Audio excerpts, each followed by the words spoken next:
ketika terjadi perbedaan pendapat atau perbedaan cara pandang di antara beberapa kelompok orang, kelompok maupun organisasi, maka dibutuhkannya manajemen konflik. Manajemen konflik merupakan sikap untuk saling mempertahankan diri yang terjadi ketika adanya perbedaan pendapat, perbedaan cara pandang, dan lain sebagainya dalam upaya untuk mencapai satu tujuan, sehingga mereka berada dalam posisi oposisi, bukan saling bekerja sama. Konflik tidak selalu berdampak negatif, tetapi juga terdapat aspek positif dalam konflik. Seperti yang pertama, membantu setiap orang untuk saling memahami tentang perbedaan pekerjaan dan tanggung jawab mereka. Yang kedua, memberikan saluran baru untuk komunikasi. Yang ketiga, menumbuhkan semangat baru pada staf. Yang keempat, memberikan kesempatan untuk menyalurkan emosi. Dan yang kelima, menghasilkan distribusi sumber tenaga yang lebih merata dalam organisasi. Faktor penyebab konflik. Yang pertama ada batasan pekerjaan yang tidak jelas. Yang kedua ada tekanan waktu.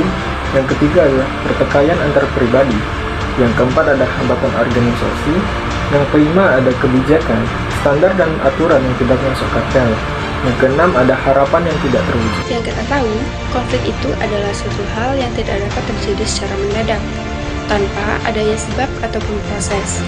Dan cepat atau tidaknya suatu konflik bisa diatasi, itu tergantung dari kesediaan atau keterbukaan antara pihak-pihak yang bersangkutan. Dan juga dapat berasal dari berat ringannya suatu tingkat konflik tersebut. Nah, selanjutnya ada 2 langkah yang harus kita lakukan sebelum menyelesaikan konflik.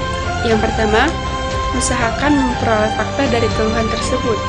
Lalu, hal yang dapat kita lakukan yang kedua yaitu usahakan fakta tersebut berasal dari kedua belah pihak, jangan dari salah satu pihak saja. Lalu, bagaimana sih cara mengelola dan mencegah konflik? Nah, di sini saya akan menyebutkan 4 cara, yaitu yang pertama dengan disiplin. Mempertahankan kedisiplinan adalah salah satu cara yang digunakan dalam mencegah dan mengelola konflik. Contohnya, seperti ada seseorang yang belum memahami atau mengetahui suatu peraturan dari suatu organisasi. Nah, maka ia harus mencari bantuan untuk memahami peraturan-peraturan tersebut. Lalu, cara yang kedua yaitu pertimbangan.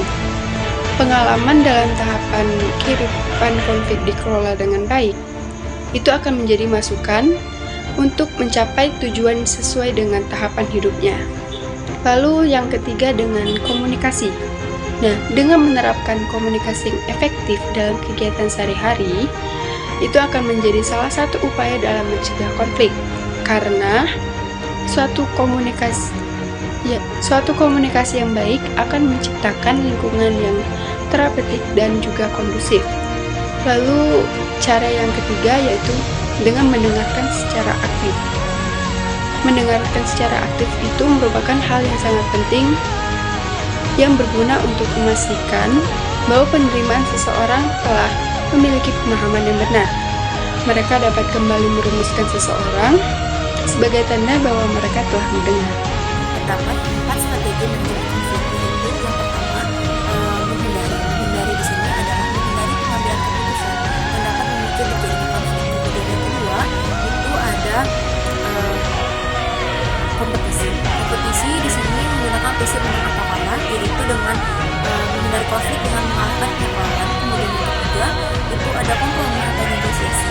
Dalam strategi kompromi ini dilakukan pendekatan kepada pihak-pihak yang berkonflik untuk mau mengalah guna menyelesaikan konflik. Kemudian yang keempat ada memecahkan masalah atau kolaborasi.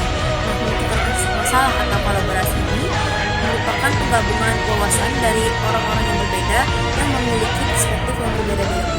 Ada beberapa pendekatan yang dapat dilakukan ketika menghadapi situasi konflik, antara lain yang pertama diawali melalui penilaian diri sendiri, kedua analisa isu-isu seputar konflik, ketiga tinjau kembali dan sesuaikan dengan hasil eksplorasi diri sendiri, keempat atur dan rencanakan pertemuan dengan pihak yang terkait dengan konflik, 5 memantau semua sudut pandang yang terlibat, 6 menguraikan dan mengembangkan solusi, 7 memilih dan merencanakan solusi, dan 8 melaksanakan solusi.